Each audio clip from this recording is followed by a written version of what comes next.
வணக்கம். இன்னைக்கு நம்ம என்ன ரெசிபி பார்க்க போறோம்னா, நெத்திலி கருவாடு ஃப்ரை ரெசிபி தாங்க.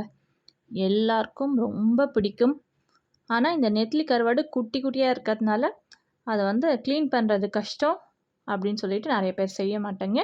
ஆனா, இத செஞ்சு சாப்பிட்டு பாருங்க. அவ்ளோ டேஸ்ட்டா இருக்கும். ஒரு வாட்டி சாப்பிட்டீங்கன்னா, கண்டிப்பா விட மாட்டீங்க. நெத்திலி கருவாடுன்னு இல்ல. கருவாடு பிடிக்காதவங்க கூட கருவாடுனா அவ்ளோ இஷ்டமா விரும்பி சாப்பிடுவீங்க. இப்போ நம்ம எப்படி செய்கிறதுன்னு பார்க்கலாம். இந்த நெத்திலி கருவாடை நான் தலை, வால் 2த்தையும் இதில் கட் பண்ணி வச்சுருக்கேன் ஆல்ரெடி. நீங்கள் கடையில் நிறையா வாங்கிட்டு வந்தீங்கன்னா, நம்ம ஃப்ரீயாக இருக்கும்போது இதோட தலையும் வாலையும் கட் பண்ணிவிட்டு நம்ம ஒரு பாக்ஸில் போட்டு வச்சுக்கலாம்.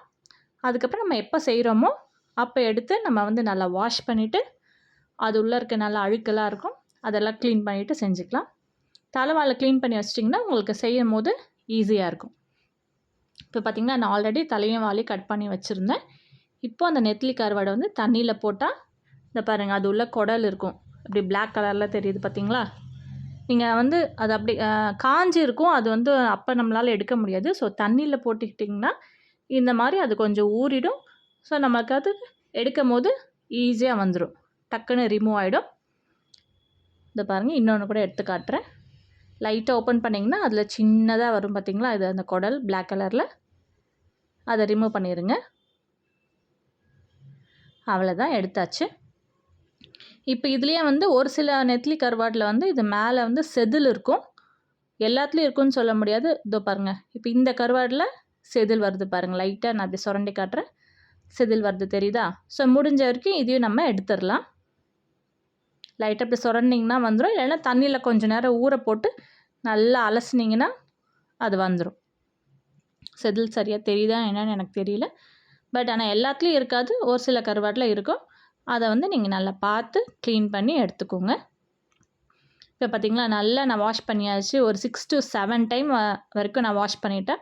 ஏன்னா இதில் குட்டி குட்டியாக மண் இருக்கும், ரொம்ப பொடி பொடியாக மண் இருக்கும். அதனால் நீங்கள் ஒன்று பாதியமாக வாஷ் பண்ணி போட்டு செஞ்சிட்டிங்கன்னா அதை அப்போ சாப்பிட முடியாது. சாப்பிடும்போது நரன்னு இருக்கும். அதனால் ஒரு 6 to 7 டைம்ஸ் நல்லா வாஷ் பண்ணிங்கன்னா அதில் உள்ளே இருக்க பொடி பொடி மண் எல்லாமே வந்துடும். இப்போ அடுத்து ஒரு கடாய் வச்சுருங்க. கடாய் வச்சுட்டு அதில் கொஞ்சமாக எண்ணெய் சேர்த்துக்கோங்க. கொஞ்சம் இல்லை, கொஞ்சம் எக்ஸ்ட்ராவே சேர்த்துக்கோங்க. இல்லைனா அது அடி பிடிச்சிரும். இதில் வேறு எதுவுமே வேண்டாம். நம்ம வீட்டில் குழம்பு கார குழம்புக்கு போடுவீங்க இல்லையா, குழம்பு மிளகாய்த்தூள், அந்த மிளகாய்த்தூள் மட்டும் போட்டுக்கோங்க. நீங்கள் எவ்வளோ கருவாடு சேர்க்குறீங்களோ அதுக்கேற்ற மாதிரி மிளகாய்த்தூள் எடுத்துக்கோங்க. அடுத்து மஞ்சள் தூள், அதையும் சேர்த்துக்கோங்க. மஞ்சத்தூள் சேர்த்துட்டு அடுத்து நம்ம இதில் கொஞ்சமாக உப்பு சேர்த்துக்கிறேன். நான் இன்றைக்கி எடுத்துருக்க கருவாடில் உப்பு அரை உப்பு தான் இருக்குது. அதனால் நான் கொஞ்சம் உப்பு சேர்த்துக்கிறேன். ஆனால் நீங்கள் செக் பண்ணிவிட்டே போடுங்க. இல்லை வாங்கும் போதே கேட்டுக்கோங்க, இது உப்பு உள்ள கருவாடா இல்லை உப்பு இல்லாத கருவாடான்னு. ஏன்னா கருவாடு வரும்போதே மோஸ்ட்லி உப்போடு தான் வரும். அதனால் நம்ம அதுக்கப்புறம் எக்ஸ்ட்ரா உப்பு போட்டிங்கன்னா இன்னும் உப்பு அதிகமாகிடும், அப்புறம் சாப்பிட முடியாது. அதனால் வாங்கும் போதே கேட்டுக்கோங்க, உப்பு இருக்கா உப்பு இல்லையா, இல்லை பாதி உப்பு இருக்கா அப்படின்னு சொல்லிட்டு. இதில் இப்போ பாதி உப்பு இருக்கிறதுனால கொஞ்சம் உப்பு சேர்த்துருக்கேன். உப்பு சேர்த்துட்டு இது ஒரு வாட்டி ஃபஸ்ட்டு நல்லா மிக்ஸ் பண்ணி வச்சிடலாம். இந்த மிளகாய்த்தூள் இந்த எல்லா கருவாட்டிலையும் படுற மாதிரி நல்லா மிக்ஸ் பண்ணி விட்டுருங்க ஒரு வாட்டி. மிக்ஸ் பண்ணி வச்சுட்டு அதுக்கப்புறம் இதில் நம்ம கொஞ்சமாக தண்ணி சேர்த்துக்கலாம். இது வேகணும் இல்லையா, இது நல்லா வெந்து வரணும். அதனால கொஞ்சமாக தண்ணி சேர்த்துக்கலாம். கருவாடு கொஞ்சம் ட்ரையாக இருக்கும், அது நல்ல வெயிலில் காய வச்சு வைக்கிறதுனால நல்லா ஹார்டாக இருக்கும். அதனால் கொஞ்சமாக தண்ணி சேர்த்துட்டு நீங்கள் வேக வைங்க. நிறைய சேர்க்க வேண்டாம், அப்புறம் அது வத்துறதுக்கு ரொம்ப டைம் எடுக்கும். கருவாடும் குழ குழன்னு ஆகிடும். அதனால் கொஞ்சமாக தண்ணி சேர்த்துக்கோங்க. அப்பப்போ நடுவில் இந்த மாதிரி மிக்ஸ் பண்ணி விட்டுட்டே இருங்க. ஒரு 5 to 6 மினிட்ஸ்க்கு ஒரு வாட்டி ஓப்பன் பண்ணி மிக்ஸ் பண்ணி விட்டுட்டே இருங்க. இல்லைன்னா அது அடி பிடிச்சிரும்.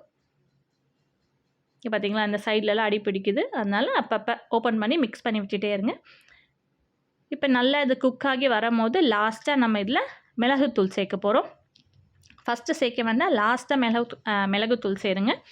அப்போ அது நல்லா வாசனையாக இருக்கும். இறக்கும் போது சேர்த்திங்கன்னா, இப்போ நான் ஆல்ரெடி இதில் மிளகுத்தூள் சேர்த்துட்டேன். மிளகுத்தூள் சேர்த்தாச்சு. இப்போ நம்ம நல்லா கிளறினீங்கன்னா நல்லா வாசனையாக இருக்கும். இப்போ அடுத்து ஃபைனலாக இதில் நம்ம கருவேப்பிலை சேர்க்க போகிறோம். கருவேப்பிலையும் சேர்த்திங்கன்னா எதுவும் நல்லா வாசனையாக இருக்கும். கருவேப்பிலையும் சரி, மிளகுத்தூளும் சரி, லாஸ்ட்டாக நம்ம இறக்க போகிறோம் இல்லையா, நல்லா வெந்து ஃபைனலாக இறக்க போகிற ஸ்டேஜில் கருவேப்பிலையும் மிளகுத்தூள் சேர்த்துக்கோங்க. நல்லா வாசனையாக இருக்கும். இப்போ சூப்பரான ஒரு நெத்திலி கருவாடு ரெடி ஆகிடுச்சு. நீங்கள் கண்டிப்பாக அதை வீட்டில் ட்ரை பண்ணி பாருங்கள். ட்ரை பண்ணி பார்த்துட்டு எப்படி இருக்குன்னு எனக்கு கமெண்ட் பண்ணுங்கள். அண்ட் நம்ம சேனலை நீங்கள் ஃபஸ்ட் டைம் பார்க்குறதா இருந்தால் மறக்காமல் சப்ஸ்கிரைப் பண்ணிக்கோங்க. பக்கத்தில் இருக்க பெல் பட்டனையும் ப்ரெஸ் பண்ணிக்கோங்க. அப்போ தான் நம்மளோட வீடியோஸ் எப்பவுமே உங்களுக்கு வரும். நோட்டிஃபிகேஷனில் ஆல் கொடுங்க. இந்த வீடியோ உங்களுக்கு பிடிச்சிருந்தா மறக்காமல் சப்ஸ்கிரைப் பண்ணிடுங்க, லைக் பண்ணிடுங்க, கமெண்ட் பண்ணிடுங்க. அண்ட் இந்த வீடியோ கீழே ஹைப் இருக்கும், அந்த ஹைப் ப்ரெஸ் பண்ணி பாயிண்ட்ஸ் கொடுங்க. தேங்க்யூ. அடுத்த வீடியோவில் நம்ம சந்திக்கலாம். பாய்.